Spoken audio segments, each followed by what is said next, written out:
There are no Hindu temples in my area except for a Hare Krishna temple.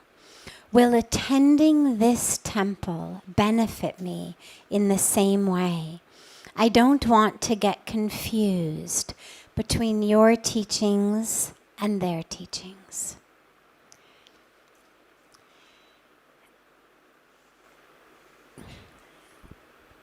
First of all, the bottom line is one should always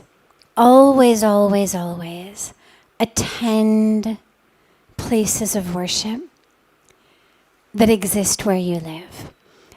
You may move to a new city, for example, and you're used to attending a specific lineage, a specific sampradaya, a specific tradition.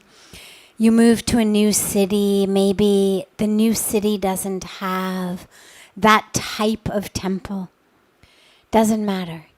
You should always go. So the short answer is absolutely attend. Absolutely go, because all of the different teachings are just different ways of taking us to the same place. And so the route might be slightly different. The flavors might be slightly different. But ultimately the goal of connecting you to God is the same. The goal of nourishing and nurturing your spiritual path is the same. So yeah, you go off to college and maybe the food doesn't taste exactly the same way that mom made it. But should you not eat? No, of course, you have to eat. You have to nourish yourself.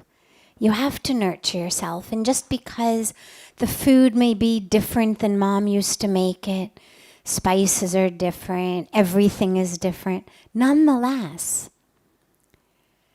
not eating clearly is not going to be the right situation. So we understand that physically. No one would say, oh yeah, avoid food in the cafeteria, avoid food in the restaurants, avoid all food until you get home and you can eat mom's cooking. We know that that's not good for your body. Nobody would say, oh yeah, go the full, 3 months of the semester or 6 months of the semester without eating. Obviously you have to eat. You have to feed the body. In the same way, we have to nourish and nurture our spiritual practices. And just because we may be used to one path, one way, one teaching, one lineage, one sampradaya, if we go somewhere where the teachings are slightly different, the way is slightly different, maybe they chant a slightly different arti. Maybe something's done in a different way. The tune is different. That's different. This is different. Doesn't really matter. What matters most is the nourishment and nurturing of your spiritual path. And remember that our spiritual path is taking us to a connection with God who's infinite. And so in the example given in the question with the Hare Krishna lineage, so maybe you grew up in a city that you went to a Lord Shiva temple, and now you've moved somewhere and what there is the Hare Krishna temple where they emphasize the manifestation of the divine through Lord Krishna instead of through Lord Shiva. Don't worry about it. Because remember that God is infinite. And in that infinity, whether we are connecting with God through the form of Lord Krishna, whether we're connecting with God through the form of Lord Shiva, through the form of Lord Ram, through the form of the Mother Goddess, even through another religion entirely, It's all connecting with God. And so wherever you are, you can always connect with God inside. So yes, there's something, just like there's something always special about eating mom's cooking. Doesn't matter where you go, mom's cooking will always be mom's cooking. In the same way, there's something that's always very, very deep and very powerful about the teaching, the way, the lineage, the tradition that you're used to. But if your choice is, don't go to temple at all, or go to a temple that's a different form of the divine, still go to temple. Because that same infinite God that you've grown up worshipping as Lord Shiva, and now there's a Hare Krishna mandir, well, that's okay. Because it's the same divinity. Lord Krishna is an incarnation of Lord Vishnu, who's the sustainer, right? When we talk about the trinity of the divine, Brahma's the creator, Vishnu's the sustainer, and Shiva's the destroyer, the dissolver. Well, it's not linear, it's a cycle. And so Brahma creates, Vishnu and the incarnations of Vishnu sustain, which is why when God takes form on earth to restore the Dharma, it's the incarnations of Vishnu who come onto earth in form to restore Dharma. What are we doing? We're sustaining. We're sustaining a dharmic life. We're sustaining light over darkness, truth over falsehood, dharma over adharma, righteousness over unrighteousness. And then Shiva is the one who removes. Well, what does he remove? He removes that which is old, that which is dark, that which is stale, that which is keeping us stuck, in order for what? Not so that we shall suffer, not in a death is the end and there's nothing else way, but he's the remover so that in the cycle, Brahma can create, so that there's room for the creation of Brahma. So the questioner had asked specifically about my teachings and their teachings, and I've purposely deflected it off of myself. I'll come back to it in a moment, but I've done that on purpose because it's easier to understand when you think of very specific lineages. So I have specifically chosen an example, a hypothetical situation of being raised in a tradition that worships Lord Shiva and moving into a city that only has a Hare Krishna mandir. So absolutely go. You're worshipping the same divine, just a different aspect. Instead of the aspect that sustains, you're worshipping the aspect that destroys in order to make room for creation such that there may be sustenance. And even though in some lineages there's a specific and ardent emphasis on that particular form of the divine, even to the extent of saying that that one is more important than or higher than the other forms, still don't worry about it. Because here's the thing.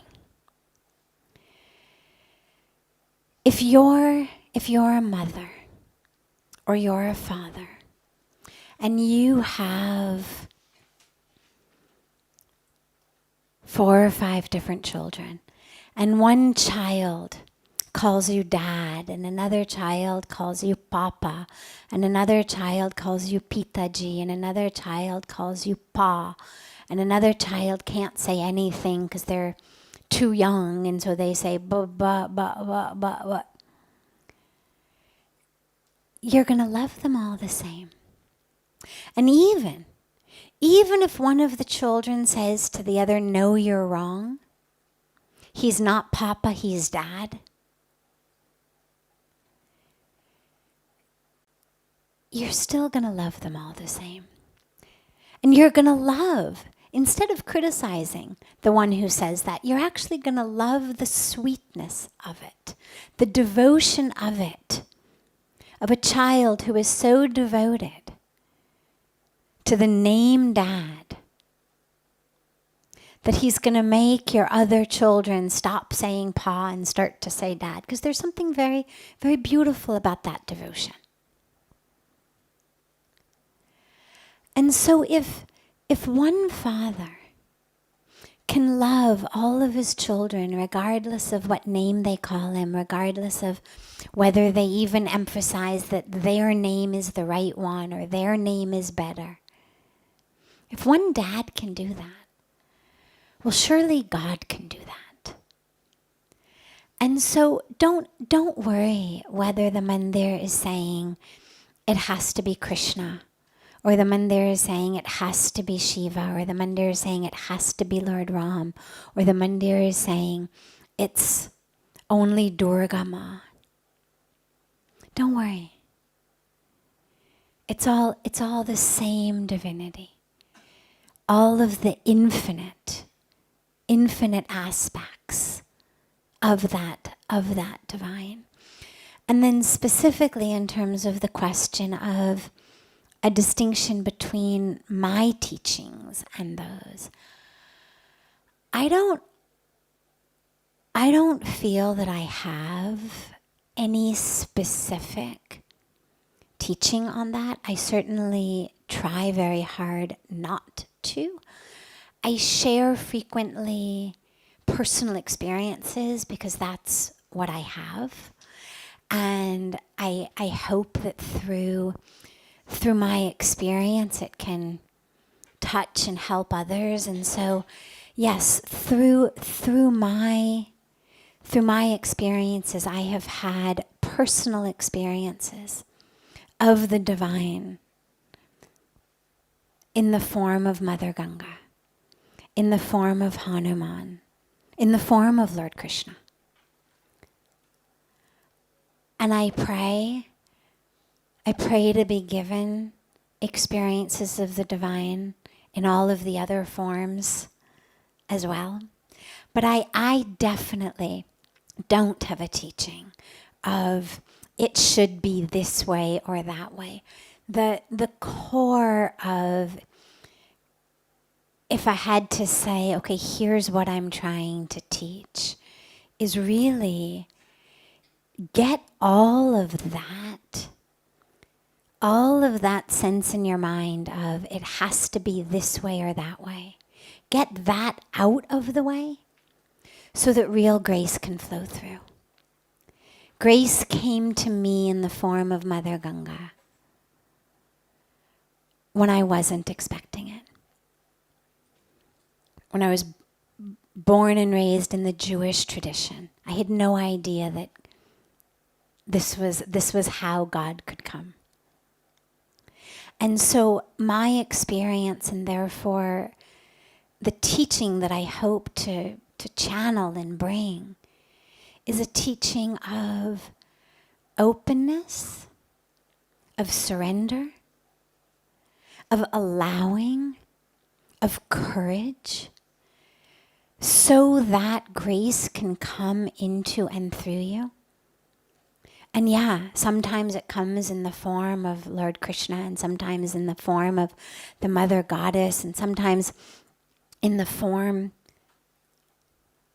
of Hanuman, for others in the form of Lord Shiva. For others in the form of a nameless, formless sound of Om. But what matters most is that you connect to that grace, because that's what's going to change you.